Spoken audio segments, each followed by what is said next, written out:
sol de la mañana. El sol de la mañana. Sol 106.5. Bueno, señores, son las 9:17 minutos y nosotros tenemos aquí la visita de Marc Vidal, que es un experto internacional en transformación y estrategia digital, que ha sido invitado a la República Dominicana por el Instituto Nacional de Formación Técnico Profesional, el Infotep, y está con nosotros para hablar de todos los desafíos que tenemos por delante con el desarrollo de las tecnologías. Así es que vamos también a saludar aquí a Raiza Pichardo, gerente de apoyo de competitividad del Infotep, a Edgar Pimentel, gerente de recursos externos y de relaciones interinstitucionales, Hanle Gómez, encargado de protocolo del Infotep, que están pues acompañando aquí a Marc Vidal, que va a dar una conferencia a la industria 4.0. Ahora va a dar otra aquí. Sí, para que lo escuche vamos a hacer la... No, y quizás la mejor manera es comenzar la entrevista preguntando lo que es el título y la esencia de la conferencia, o sea, que es eso de Industria 4.0 y la diferencia entre digitalizarse y transformarse digitalmente. Ya. Con eso ya. ¿Cuántas horas tenemos?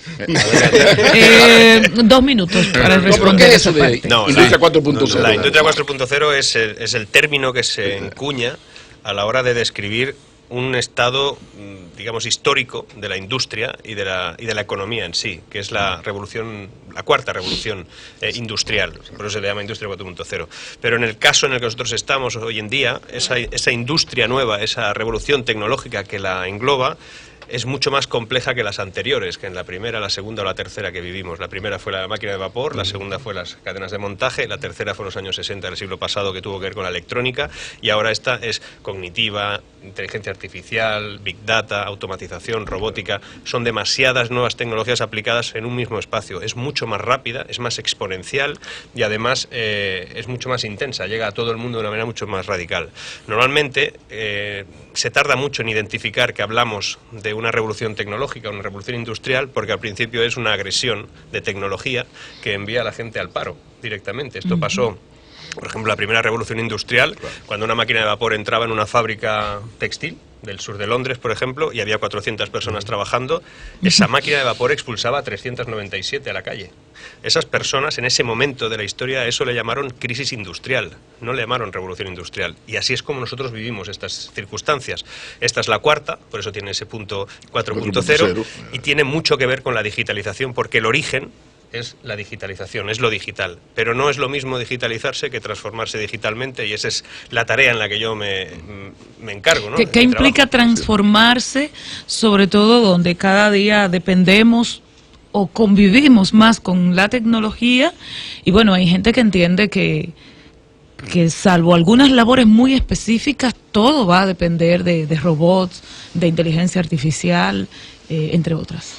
De hecho, si hace 25 años hubieses apuntado en un papel lo que las cosas que creías que en el futuro iban a pasar, no hubieses incluido prácticamente nada de lo que hoy en día transcurre en tu vida. O sea, el 97% de las cosas que haces, o incluso a lo mejor más, tienen que ver con un teléfono móvil e internet. Correcto. Todo tiene un punto de vínculo con eso. Y hace 25 un años... coche sin chofer, por ejemplo. No, pero en este caso, todo eso, o sea, simplemente un teléfono móvil con sus aplicaciones, componen prácticamente la totalidad de nuestro tiempo. Hay muy poco tiempo de nuestro día que eso no está cerca y eso no tiene ninguna influencia. Hace 25 años eso era absolutamente impensable, porque ni existían las aplicaciones móviles, ni Internet tenía el desarrollo que tenía ahora, y los teléfonos evidentemente no eran así. Es decir, todo eso ha pasado muy rápido. La digitalización en sí es algo que los seres humanos, las empresas, las administraciones, que son con las que yo trabajo también, lo único que hacen es adquirirlo, es introducirlo en sus sistemas, empiezan a incorporarlo en nuestras vidas, está siempre con nosotros, pero eso no nos transforma. A las empresas no las transforma el incorporar tecnología, a la administración pública no la transforma incorporar tecnología. Lo que transforma es lo que haces con esa tecnología. Y en el caso de las empresas, por ejemplo, es modificar procesos, es modificar el contacto con el cliente, es modificar creando nuevos modelos de negocio donde hacías unas cosas, las haces de otra manera, te enfrentas a startups que pueden hacer cosas distintas, que te van a vender lo que tú vendes mucho más rápido, mucho más económico y mucho mejor, y todo eso, si no lo hacen las empresas, tarde o temprano se encuentran con una cosa que se llama disrupción, que, digamos, pone en riesgo todas tus posibilidades de negocio. Y en el ámbito de la administración pública, que veo que aquí es un tema que se trata bastante, dice casi el 97%, ¿no? Dice, lo tratamos bastante. Es curioso cómo la administración pública suele incorporar muchísima tecnología. Dicen, estamos modernizando los sistemas, hemos incorporado tecnología para el pago, hemos tecnología para llegar al ciudadano, mil historias, plataformas de todo tipo, pero luego no transforman nada. El modelo es el mismo, la jerarquización es la misma, la voz que tiene el ciudadano es la misma. Entonces eso no es transformarse. Una cosa es digitalizarse y otra es transformarse. En vez de enviarte un fax, envío un email o un mensaje, pero no, la esencia es lo mismo. Pero es el mismo método. ¿Cómo puede, por ejemplo, un país como los países que mayor nivel de desarrollo de la industria 4.0, como Corea del Sur y Alemania, tener prácticamente pleno empleo y estar, cuando estamos hablando en países con escaso avance tecnológico como nosotros, se nos intenta atemorizar con el tema del avance? Es habitual. Además, eso le llamo yo, en mis libros y en diferentes conferencias, le llamo la versión oficial. O sea, la versión oficial... Es decir, que la tecnología no dejará sin es empleo. Lo que toca, ¿no? De hecho, hay informes por ahí, salió uno hace 4 o 5 años de la Oxford University que decía que el 65% de los empleos que ahora mismo hay en el mundo van a desaparecer, y se quedaron tan anchos. ¿Está de acuerdo usted con eso? No, voy a estar de acuerdo con algo que no te dice... ¿Qué empleos? O sea, es como si yo os digo que van a desaparecer el 65% de las flores del mundo en los próximos 10 años. Dirán, ¿cuáles?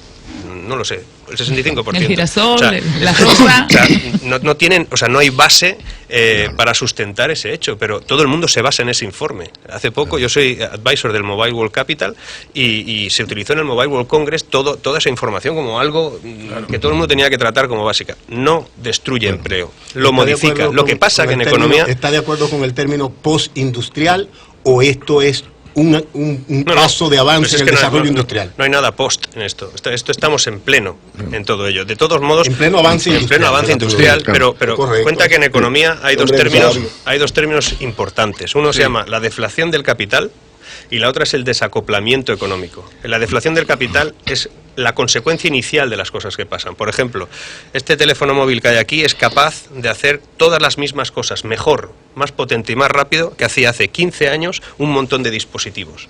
Aquellos dispositivos como cámaras de vídeo, como grabadoras, etcétera, necesitaban $15.000. Esto con, no sé cuánto vale, pero con $500... No es tan barato. No es tan barato. Aquí se está la tecnología. Necesitamos $20.000 para hacerlo, hacemos con $500, digamos que es capaz de hacer lo mismo. Claro. Todos aquellos dispositivos que antes sustituían esto tenían una obsolescencia programada de 5 o 6 años. Esto en 1 año y medio te lo tendrías que cambiar. Sí. La cuestión, otra cosa es que no lo hagas, pero debería. Claro. O sea que ya es decir, lo importante es dónde está quien fabricaba todo aquello. ¿Dónde está todo el capital que fabricaba todo eso? ¿Dónde está la cadena de valor? Eso se llama deflación del capital. Eso ha desaparecido. Y eso es el primer problema que tiene toda revolución tecnológica. Y la segunda es el desacople económico, el desacople de producción. Es decir, nosotros creamos cosas que todavía no son rentables durante un tiempo, pero generan beneficio solamente a quien lo hace. Y socialmente no es capaz de adquirirlo. Igual que pasaba en el siglo XVIII, la gente que iba al paro, después de que entraba esa máquina de vapor, tardó unos años en entender que eso era para reducir su jornada laboral, no para quedarse sin ella.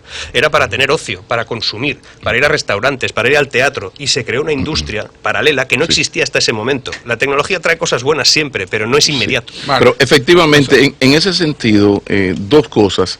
¿Qué tan grave y hacia dónde conduce este asunto de la obsolescencia? Lo que acabas de decir, que en 1 año y medio ya está viejo. O sea, ¿de qué manera se puede manejar eso?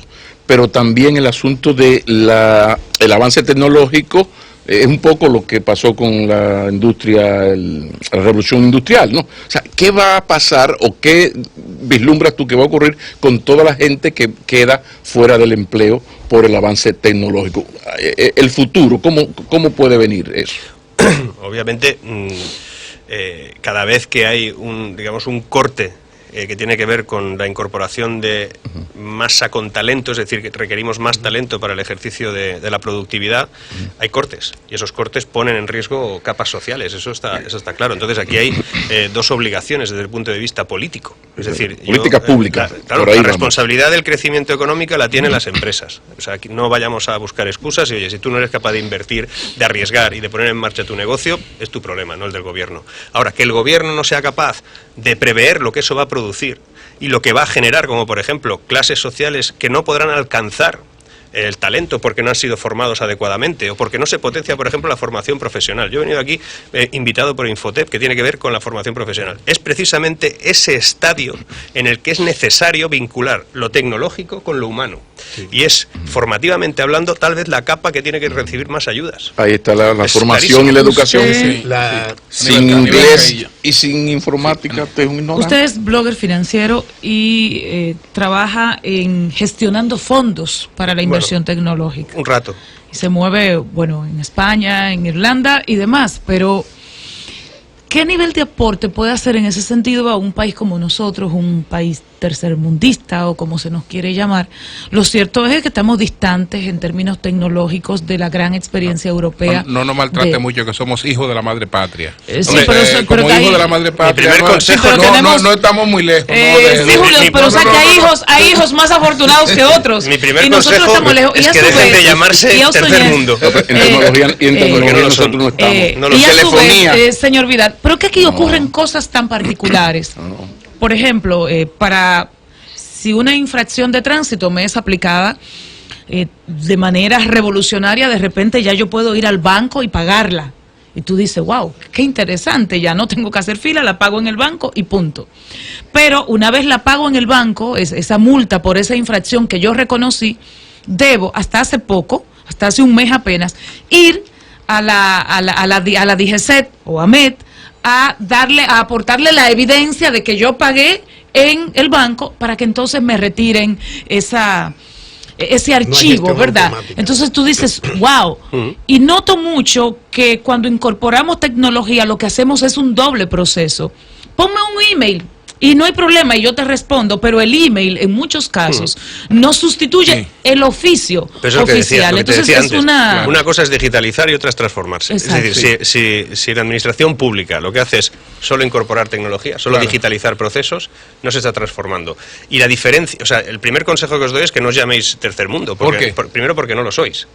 O sea, esto de ser tercer mundo y tal, es peor ser cuarto mundo. O sea, en el primer mundo hay clases sociales que viven realmente mal. Entonces, ¿cuál es el peor, el cuarto mundo o el tercero? Esto es absurdo. Es decir, hoy en día todos los países están a esto de ponerse en marcha y de liderar procesos de revolución tecnológica como nunca han tenido la oportunidad. O sea, resulta que como hay tanta tecnología disponible a un precio tan asequible, el hecho de que usted tenga que ir a llevar un papelito a no sé dónde, en lugar de haberlo hecho todo automáticamente desde su teléfono móvil y no teniendo ni que ir al banco, eso solamente depende de su gobierno.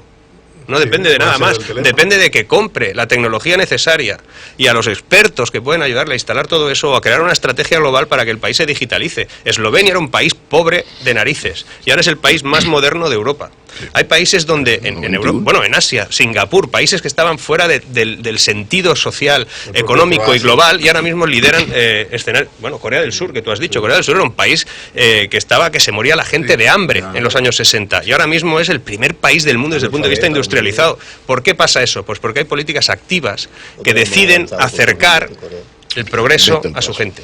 Marx, me pide Altagracia Gutiérrez que te pregunte por tus libros, que como mencionaste tu libro, si le puedes mencionar alguno y cómo lo adquieres. Pues lo más fácil es conectarse a mi página, marvidal.net, y donde pone libros. Por ahí se pueden localizar. Pero una recomendación, por ejemplo. Hay un libro que tiene ya... Tu mejor obra. El libro que mejor habla de ti. Mi mejor obra es el que publicaremos en breve. Entonces estén listos y preparados porque viene uno bueno. Viene uno bueno. Pero yo hay uno que... O sea, mi último libro se llama Una hormiga en París y trata de cómo... ¿Una hormiga en París? Sí, se trata de cómo se innova. Es un libro muy corto, que ha sido traducido a 10 o 12 lenguas. Otra opinión del libro. Pero Este es un libro más bien de sentido de revolucionarnos por dentro, íntimamente, cada uno de nosotros qué es lo que podemos hacer. Es una historia personal que viví hace unos años. Pero yo recomiendo un libro que es anterior a ese, que se llama Contra la cultura del subsidio, que es un libro que lo que hace es... Presta atención, que son dos cosas distintas. Una cosa es la subvención, el subsidio particular, es decir, yo creo que evidentemente los estados, cuanto más capaces son de salvaguardar la vida de sus ciudadanos, lo tienen que ejercer, pero una cosa es eso puntualmente y otra es generar una cultura de la ayuda. Sí. Y esa cultura de ayuda adormece, cloroformiza a los pueblos. La profesionalización de la pobreza. Eso es el burundanga social, exacto. No, la profesionalización de la pobreza. Yo soy pobre. La pobreza cultural. Qué terrible. A propósito, quiero preguntarte, a propósito de eso mismo, de la ayuda, de la asistencia social, ¿cómo vislumbra que sociedades como esta aborden el tema de no tener presupuesto para investigación? Es decir, ¿qué puede hacer un país como la República Dominicana, con gente talentosa, muchísimas oportunidades, que ha probado superar los desafíos? Bueno, eso de que no tiene presupuesto, aprovechar la investigación de nosotros también. O sea, claro, es más barata la tecnología. Bueno, con escaso presupuesto, porque si tú ves, por ejemplo... Depende para qué se invierte. Es que esto va por prioridades. Defina sus prioridades. Claro, esto va de prioridades. Hay países que decidieron invertir muchísimo dinero en esto, en investigación, en aplicar la tecnología en empresas, en administraciones, en modernizar el país y dejar de gastar en otras cosas, a lo mejor en carreteras durante un tiempo o en otras cosas. ¿Por qué? Porque es una apuesta estratégica. Hay un país que se llama Irlanda. Yo he vivido en Irlanda, vivo en la mitad del año en Irlanda, y es un país que era pobre y decidió, sin embargo, bajar los impuestos a las empresas, siendo pobre. Era un país que tenía problemas para llegar a final de mes. Y sin embargo, bajó los impuestos de sociedades, el impuesto a las empresas, y realmente eso lo puso todo muy difícil. Pero logró atraer a las empresas especialmente tecnológicas en el 89. Pero también, pero eso provocó el aumento de los contribuyentes, me imagino. Pero aquí nosotros aumentaron entonces los contribuyentes. Le agregas un pequeño detalle: pertenece a la Unión Europea. En esos momentos no. Pero fijaos el problema, es que no pertenecía, como pertenece ahora. Sí. La rebaja de impuestos de sociedades en ese momento lo complicó todo en ese país. No fue inmediatamente algo favorable. Tardó mucho tiempo en que el mundo empresarial decidiera instalarse en Irlanda y generar ecosistemas económicos. O sea que hubo un gran acuerdo nacional para hacer eso. Porque una política del gobierno. Una decisión estratégica que nadie pone en juego ahora y que en aquel momento sí que hubo discusión. Cuando se aprobó y se empezó a ejecutar, tuvo unas consecuencias inmediatas malas. Poco a poco se fue reforzando, empezó a traer tecnología y empresas tecnológicas, y hoy en día Irlanda es el país que más crece en Europa, y no crece porque tenga la atracción de las corporaciones Google, están todos ahí, que pagan menos que en Estados Unidos. Es decir, es un punto de atracción. Nosotros hemos planteado aquí, cada uno lo haga como quiera. Perdóname, es una opción de que las empresas pequeñas, por ejemplo, una pequeña iniciativa no pague la misma tasa que una gran corporación. ¿Existe eso en otro lugar? Sí, pero es que has dicho una cosa, dices, no están en Estados Unidos y se van a Irlanda. No, siguen estando en Estados Unidos, y en Irlanda lo que hacen... Están en Estados Unidos, pero los fondos lo tienen en Irlanda porque... En Irlanda, en Luxemburgo y en otros... Sí. Pero una cosa que es importante, o sea, una empresa que esté en un lugar determinado y pague pocos impuestos, evidentemente que está porque paga menos impuestos, ¿no? Después, cuando repatria el dinero no es tan fácil, porque tienes que volver a declararlo en el país al que vas. O sea, si tú traes el dinero de Estados Unidos, hay que volver a declarar, o hay que declarar en base al dinero que repatrias. Pero es muy importante el hecho de que cuando pagas pocos impuestos, generas más beneficios, porque las empresas que están allí lo único que hacen es reinvertir en el propio negocio y en lo que repercute sobre el negocio. O sea, es una filosofía vinculada a que la rebaja de impuestos societarios mejoran los ingresos finales del Estado. No es inmediato, pero acaba sucediendo. Y hay países que hacen todo lo contrario. Suben los impuestos, como ahora está pasando en España, precisamente. Todo es un gran catálogo de subida de impuestos. ¿Para qué? Porque hace falta más dinero. ¿Qué va a pasar a medio plazo? Que vamos a tener menos ingresos. Pero qué bueno que conoces a fondo lo de Irlanda, porque aquí tenemos un gran problema de debilidad institucional. Entonces las cosas se analizan. Tenemos dos ejemplos. Aquí hay un informe Attali, que el Estado pagó una pila de cuarto al señor Attali, asesor de Mitterrand, aquel señor muy capacitado, y una cosa interesantísima, con una sugerencia que hay que hacer. Luego se hizo después de años negociando todo esto, consensuando, como se dice ahora, se crea la Estrategia Nacional de Desarrollo. Pero ¿qué pasa? Que para tú hacer eso, tiene que ser un gran acuerdo nacional y un Estado que decida, voy por aquí. Claro. ¿Cómo fue aquello en Irlanda? ¿Cómo se logró? Al principio, bueno, las fuerzas afectadas, poderosas. Y el mismo caso de Eslovenia, disculpe. Se logró inicialmente darnos un poco más de porque luz. había mayoría parlamentaria, o sea, simplemente, o sea, no todo el mundo estuvo de acuerdo en eso. La izquierda fundamentalmente no. Lo que pasa es que a medida que fue pasando el tiempo y se fue evidenciando que eso era una buena decisión, no solo por la atracción de empresas, porque hoy en día lo menos importante que hay en Irlanda son esas macroempresas. ¿Y las corporaciones cómo lo vieron? Las grandes corporaciones, ¿cómo lo vieron? Las corporaciones que había allí, pues evidentemente lo vieron bien, y las que no estaban y se fueron lo vieron muy bien, pero repito, lo importante no es que se quedasen o que llegasen 28 corporaciones gigantescas. Lo importante es que en Irlanda se crean cada día 144 empresas tecnológicas. Cada día, en un país de 5 millones de habitantes. Mar Vidal, vamos a reiterar porque nos han preguntado sobre el contacto. Entrar a tu página se llama markvidal.net. Pero si ponen en Google Mark Vidal, si ponen Mark Anthony Vidal, antes de despedirte, y esto es... ¿Usted se ha acabado ya? Sí. Casi sí. Es lo que algunas personas me reflexionan, sobre todo en Twitter.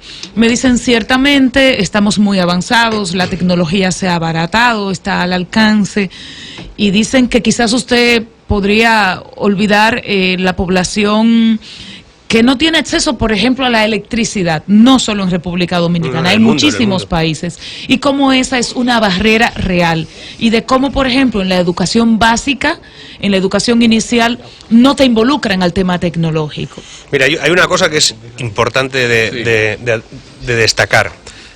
En África hay lugares donde no llega el agua, pero sí llega la telefonía móvil. En África hay lugares donde no llega la electricidad, pero tienen capacidad de cargas con baterías. Es decir, la tecnología ha llegado a lugares donde no ha llegado cosas tan básicas como el agua o como la electricidad. ¿Qué quiere decir esto? Igual que el país que tiene la mayor tasa de pago desde un teléfono móvil, es decir, ni tarjeta de crédito ni cash, desde un teléfono móvil, el país que tiene mayor profundidad de eso es Kenia, por un tema puramente de seguridad. Y eso ha ido alcanzando por pura básica tecnológica el hecho de que equilibremos poco a poco países que estaban realmente muy mal. La tecnología va a aproximar la distancia que hay entre el primer mundo y ese tercer mundo que hablabais. O sea, lo va a aproximar porque hay posibilidad de que se aproxime. El problema va a estar siempre en si los que tienen que liderar ese proceso de aproximación quieren apostar de verdad en eso o no. Y el miedo que yo tengo sobre algunos de los lugares donde han decidido no aproximarlo es porque no les interesa. Bueno, señores, acabamos. Gracias a Mar Vidal por habernos dado la oportunidad de esta conferencia para los oyentes del Sol de la Mañana, Industria 4.0. Gracias, y gracias al Infotec. Cambio y fuera.